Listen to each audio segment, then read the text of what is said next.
일본, 베트남 갈 때 이용 가능한 국내 신생항공사가 등장했습니다. 심지어 샴페인주는 진짜 비즈니스석에 승무원분들은 대한항공, 아시아나항공, ANA 출신까지 드림팀이라는데 공청기로 유명한 위닉스가 만든 이 항공사 과연 타도 괜찮을지. 안녕하세요, 또 떠나는 남자 또떠남입니다. 대한민국의 11번째 항공사가 등장했습니다. 바로 지난 9월 국내선 비행을 시작한 파라타항공인데요. 제 주위에서 파라타항공 탄다고 하니까 동남아 항공사인 줄 오해하는 분들이 꽤 있었는데 순 우리말 파라타에서 영감을 받아 파라타항공이 되었다고 합니다. 그만큼 파라타항공의 항공기 도장이나 로고엔 깔끔한 파란색과 흰색이 쓰인 걸 볼 수 있고요. 승무원 유니폼도 역시 마찬가지인데 유니폼 포스가 좀 장난이 아니죠. 로고는 영문 파라타에서 3개나 보이는 A에서 영감을 받아 탄생한 A자를 닮은 새가 날아가는 모습인데요. 독일의 루프탄자 같이 항공기 로고에 새가 들어간다고 보시면 되겠네요. 파라타항공은 신생항공사이면서 신생항공사가 아니기도 한데요. 파산 회생 절차에 들어간 플라이 강원을 공청기 등 생활가전으로 유명한 위닉스가 인수하여 사명 변경 후 탄생했기 때문이죠.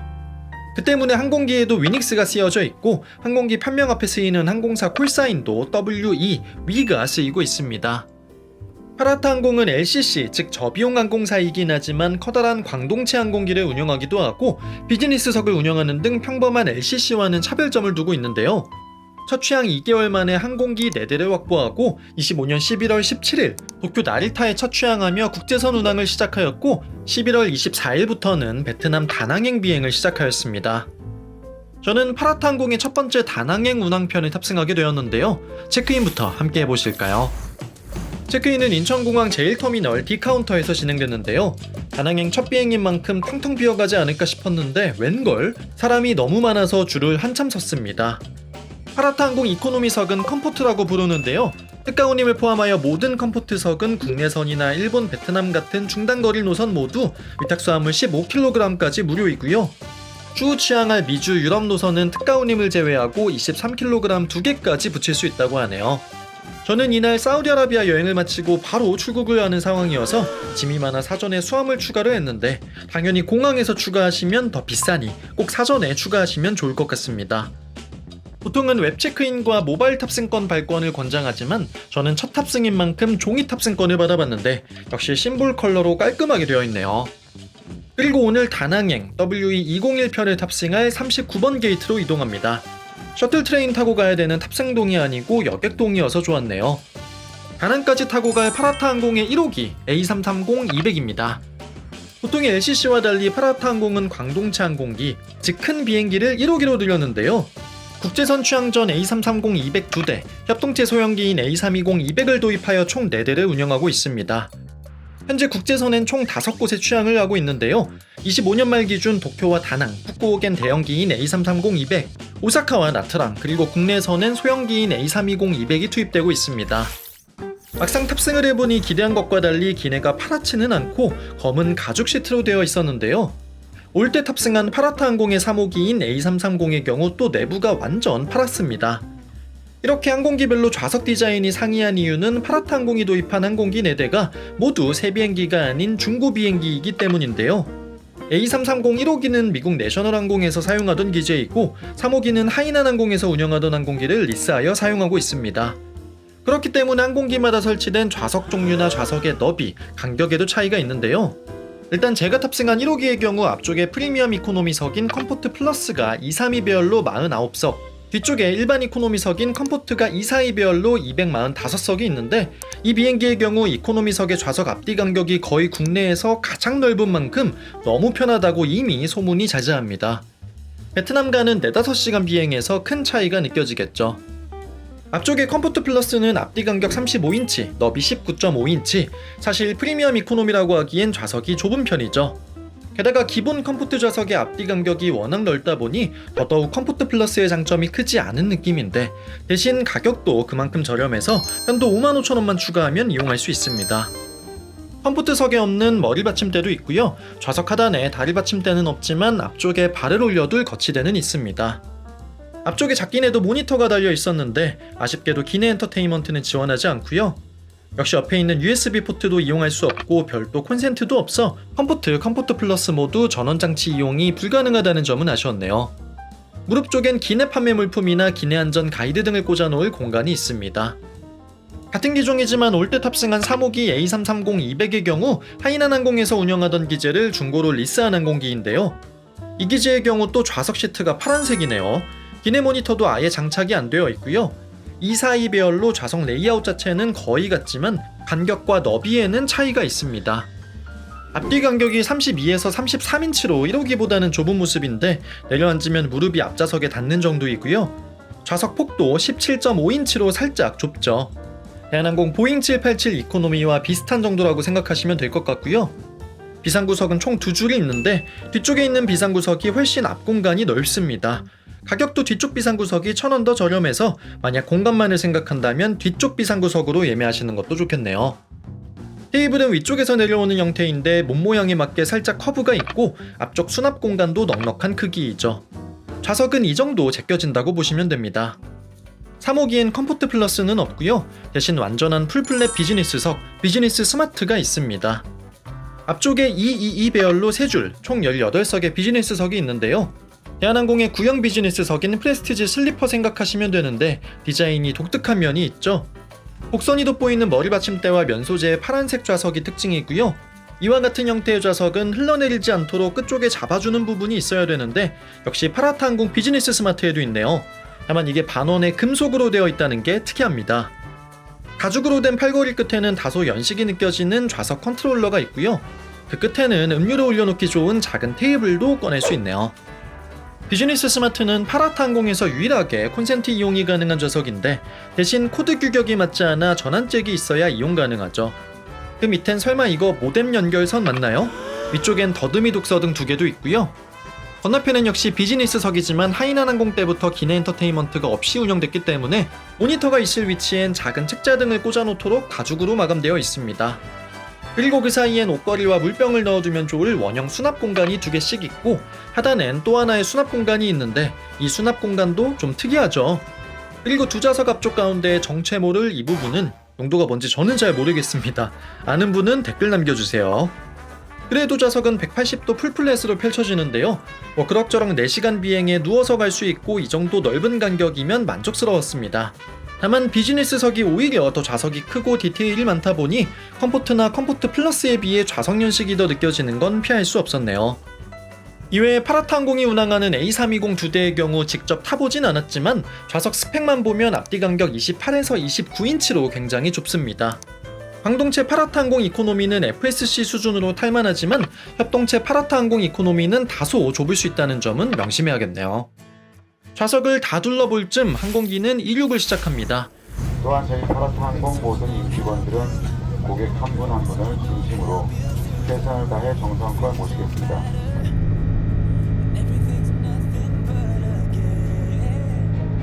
파라타항공은 저비용 항공사인 만큼 컴포트나 컴포트 플러스에서는 기내식이 제공되지 않고요. 기내식은 사전에 주문해서 드실 수 있습니다. 다만 전승객에게 물과 파라타항공의 시그니처 음료인 피치 온보드가 제공되는데요. 요즘 물도 안 주는 LCC 많은데 이 점은 참 좋죠. 저는 기내식이 궁금해서 따뜻한 사전 기내식을 주문해봤습니다. 한밀의 경우 현재 베트남 노선에서만 드실 수 있는데 제육볶음과 치킨 스튜 앤 크림 링균이 함박스테이크와 두부 비빔밥까지 총 4개의 메뉴 중 가장 안전해 보이는 제육덮밥을 주문했습니다. 딱 제육덮밥만 나오는 게 아니고 진짜 기내식같이 디저트와 샐러드까지 나와서 좋았는데요. 기내식은 기내식 파동 전 아시아나항공의 기내식을 담당했던 LSG 스카이셰프에서 준비한다고 하네요. 청경채와 흰밥과 함께 나오는 제육덮밥이 나왔는데 저는 기내식은 다른 메뉴를 추천드립니다. 제육덮밥이 간도 다소 심심하고 고기도 좀 잘게 잘라져 있는 느낌이었고요. 샐러드도 드레싱이 아쉽네요. 디저트는 달달한 무스케이크였는데 셋 중 가장 무난했던 것 같습니다. 이외에 기내에서 시켜 드실 수 있는 메뉴가 꽤나 다양한데요. 라면도 컵라면 외에 진짜 비즈니스성 라면같이 사기 그릇에 담겨 나오는 라면이 있고요. 제가 추천드리는 건 멕시칸 치킨입니다.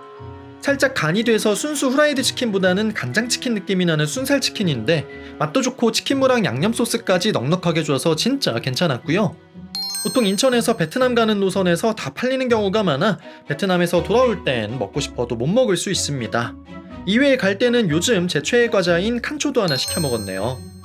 4시간 20분의 비행을 마치고 다낭 현지 시각 9시 20분경 도착했는데요. 갑자기 비가 오나 했더니 다낭공항에서 파라타항공의 첫 비행을 기념하여 세레모니를 해주는 거였네요. 현재 밖에서는 저희 첫 취향에 감사하는 의미로 환영해준 의미로 세러머니를 해주고 있습니다. 앞으로도 저희 승무원들은 여러분을 정성껏 모시겠습니다. 감사합니다. 안녕히 가십시오. 탑승객들도 함께 환영받는 느낌이어서 다 같이 박수치고 뭔가 기분 좋아지는 순간이었고요. 심지어 입국을 완전히 끝낸 이후에도 공항 입국장에 파라타항공의 첫 취항을 기념하여 선물도 나눠주고 특별 공연도 열렸습니다.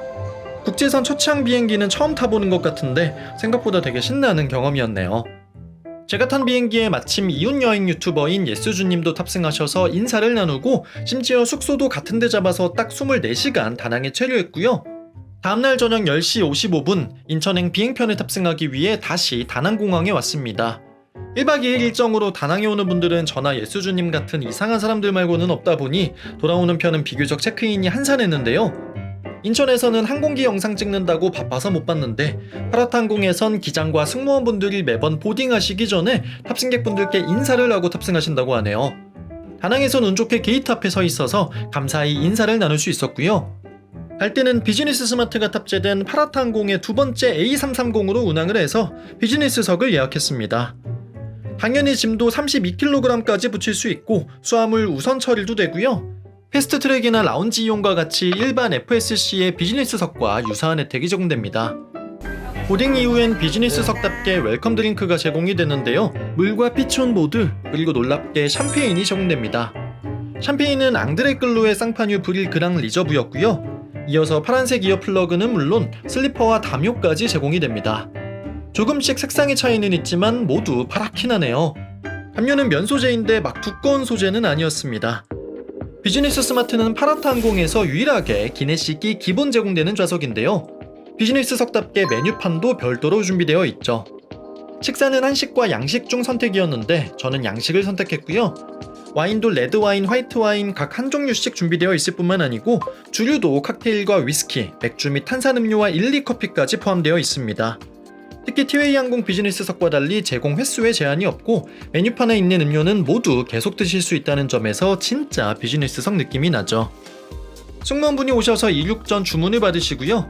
오늘 비행시간이 그리 긴 편이 아니기 때문에 순항고도에 올라가자마자 기내식 서비스가 시작됩니다. 테이블은 좌석 옆 팔걸이에서 꺼내는 형태이고요. 접어서 밀 수 있어서 밥 먹다가 짐 꺼내거나 화장실 가기에 좋죠. 식사 전 음료 서비스가 진행됐고 전 화이트 와인을 한 잔 주문했고요. 곧이어 식사가 한 접시에 담겨 제공됐습니다. 양식은 시트러스 간장 소스에 졸인 닭다리살 덮밥이 메인이었고요. 가지 미소 바질 샐러드와 빵은 소금빵이 서비스되었습니다. 올 때 먹었던 제육덮밥의 맛이 전혀 생각나지 않을 만큼 닭고기 요리는 맛있었고요. 특히 기내식으로 소금빵 먹는 건 또 처음이네요. 빵도 따뜻하니 너무 맛있었고 샐러드도 괜찮았습니다. 이날 파라타항공의 비즈니스석 서비스가 거의 처음이기도 하고 비즈니스석 탑승객이 많지 않아 승무원분께서 한식도 찍어보시는 게 어떻겠냐고 제안을 주셨는데요. 그래서 먹지는 않고 찍기만 했습니다. 한식은 전복 비빔밥이었는데요. 밥을 잡곡밥과 흰쌀밥 중 선택할 수 있었고요. 전복 한미와 각종 비빔밥 고명, 배추김치와 미역국이 제공되었습니다. 먹어보진 못해 맛은 평가할 수 없지만 그래도 구색이 꽤나 괜찮죠. 한식 양식 모두 디저트는 무난하게 블루베리 프로마주 케이크가 커피와 함께 제공됐습니다. 사실 LCC의 비즈니스석은 지금까지의 기대치가 티웨이 항공이다 보니 기내식에 큰 기대는 없었는데요. 파라타항공의 비즈니스석은 단순 음식이나 주류뿐만 아니고 기내식이 담겨 나온 식기도 한국도자기와 파라타항공이 협업하여 만든 제품이었고요. 서비스 해주시는 승무원분들께도 뭔가 익숙한 FSC의 향기가 느껴졌는데 실제 오늘 사무장님은 대한항공 출신, 비즈니스석 서비스를 담당하신 승무원분은 아시아나항공 출신이었고 그 외에 ANA 등 대형항공사 경력직 분들이 많이 포진되어 있다고 하네요. 다만 와인잔이나 소금후추통 등은 아직 준비 중이어서 추후 보완이 될 예정이라고 하네요. 기내식량이 꽤 많았지만 제가 간식을 또 안 먹을 수 없어 메뉴를 하나 더 시켜봤는데요.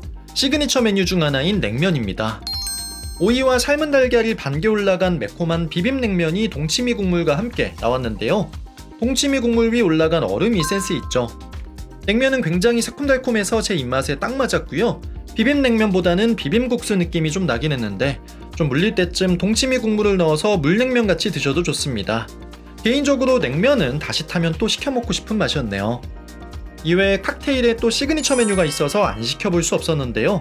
파라타 항공 시그니처 음료인 피치온보드에 샴페인을 섞은 파라타 벨리니, 피치온보드에 레드와인을 섞은 파라타 선셋 두 가지가 있습니다. 제가 술을 잘 못 마셔서 그런지 샴페인을 섞은 파라타 벨리니가 훨씬 더 부드럽고 잘 넘어가니 좋았고요. 이게 끝이 아닙니다. 오늘 술도 마시고 이것저것 결제도 많이 하는데요. 파라타 항공의 A330 모형 비행기와 좌석 벨트 키체인도 구매했습니다. 이건 구독자분들 선물 드리려고 산 건데 혹시 또 받은 거 주는 거 아니냐는 말 나올까봐 제가 영수증도 첨부합니다. 또돈또산 맞고요. 오늘 영상에 좋아요와 댓글 남겨주시고 고정 댓글에 있는 링크로 이벤트 응모한 분 중 딱 한 분을 뽑아 두 가지를 다 보내드립니다. 식사도 마쳤으니 양차할 겸 화장실에 갔는데요. 당연히 칫솔 치약을 챙겨왔는데 파라타 항공 비즈니스석엔 칫솔이 제공되네요. 좀 감동했고요. 이것저것 찍느라 시간이 거의 다 갔지만 60만원 넘게 주고 비즈니스석 끊었는데 좀 눕긴 해야죠. 어쨌든 풀플랫 좌석은 좋긴 좋습니다. 1박 3일 짧게나마 파라타 항공의 첫 번째 다낭행 비행을 함께 해봤는데요. 일단 저는 여러모로 긍정적인 부분을 많이 발견했습니다. 사실 우리나라 LCC 너무 많잖아요. 근데 그 안에서 후발주자인 파라타 항공이 뭘 얼마나 활약할 수 있을까 싶었는데 그 많은 LCC 안에서 뚜렷한 색깔을 갖고 있는 것 같습니다. 1호기 A330에서의 널찍한 이코노미 좌석인 컴포트나 다른 LCC에는 없는 프리미엄 이코노미석인 컴포트 플러스, 그리고 제법 FSC의 비즈니스석에 가까운 비즈니스 스마트가 돋보였고요. 견실한 중견기업이 뒤에서 받쳐주고 있기 때문인지 항공사 전체의 브랜딩이나 컨셉 등도 훌륭한 것 같습니다. 다만 역시 항공사는 초기 취항 이후 기단이 안정될 때까지 다소 운영에 혼란을 겪을 수밖에 없는데요. 에어프레미아가 항공기 부족으로 초기 지연과 결항을 자주 겪다가 최근 들어 안정화를 찾아가듯 파라타 항공도 기단이 최소 8대 이상이 되기 전까진 여러모로 운영 리스크가 있을 수밖에 없습니다. 특히 중공항공기를 리스로 들여오다 보니 에어프레미아나 티웨이에 비해 기단의 평균 기령이 높고 당연히 운영상의 애로사항이 있겠죠. 거기에 보잉 787만 운영하는 에어프레미아와 달리 A330과 A320을 동시에 운영하고 있고 같은 기종 안에서도 좌석 레이아웃이 달라 특정 항공편을 생각하며 예약했는데 기재 변경으로 피해를 볼 가능성도 존재합니다.